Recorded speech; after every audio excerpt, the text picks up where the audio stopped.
күйеуімнен 30 миллионды жасырып жүрдім ғой. Не үшін қарызға кірдіңіз? Әдемі өмір сүріп жатқан сияқты түр көрсету үшін өтірік айтасың.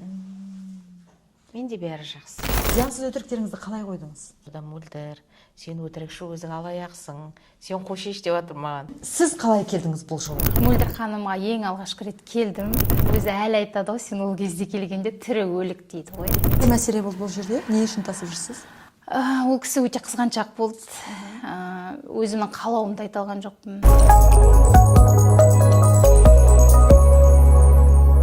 Армысыздар. Бұл өмірді жаңа қырынан көруге ықпал ететін, жігерлендіретін бәрі мүмкін подкастының кезекті шығарылымы. Сіздермен бірге Шолпан Абатқызы, жалпы біз әр түрлі тақырыптарды бәрі мүмкін подкастында қозғап жүрміз. Бүгінгі біздің тақырыбымыз өте қызықты. Бұл адам психикасы, энергиясы және дене тілінің тылсымы туралы. Жалпы бәріміз білеміз, белгілі бір өмірде мәселе болмай жатса, шешімін таппай жатса, кез келген психологқа барсаңыз айтады, бұл ішкі блоктан дейді. Ал ол ішкі блокты қалай табамыз, қалай жұмыс жасаймыз? Осы туралы біз бүгінгі бәрі мүмкін подкастында айтатын боламыз. Бүгінгі біздің студиямыздың қонағы облыстағы белгілі мықты МБ академиясының негізін қалаушы, коуч, психолог, энергопрактик Мөлдір Балман және дене терапевті, менталды терапевт Назерке Сайдықызы. Студиямызға қош келдіңіздер.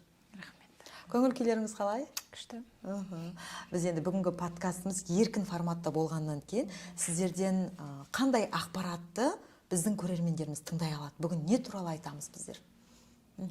Жалпы адамның миымен жұмыс жасай бергеннен қазір көп халық шаршап кетті да. Ол миымен жұмыс жасаған уақытша деңгейде көмектеседі, сосын қайттан выгорание деген қазір әдемі сөздер бар ғой.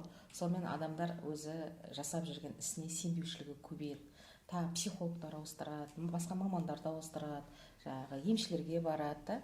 Бірақ жалпы адамның бойындағы барлық қорқыныш денеде тұратын көп адамдар әлі мән бермей жатыр. Ойлайды, сананы ашу керек деп. Сана қай кезде ашылады? Жүрек ашылғанда ашылады. Жүректің ашылуына денедегі қысымдарды босату керек. Денедегі қысымдар қайдан пайда болады? Ол кішкентай кезімізде ұят болады, не істеп жатырсың, сен дұрыс істемедің, сен олай айтпа, қыз балаға күлме қатты, да? Аяғыңды өйтіп істеме, былай жатпа, былай тұрма, көп қысымдардың кесірінен бізде өзіміздің не істегіміз келетінін ұмытып қалдық. Дене қысылған сайын. Сосын бізде енді қазақта жаңағы кінәлай береміз ғой. Иә. Сен дұрыс істемедің деп. Ол кінәлі сезім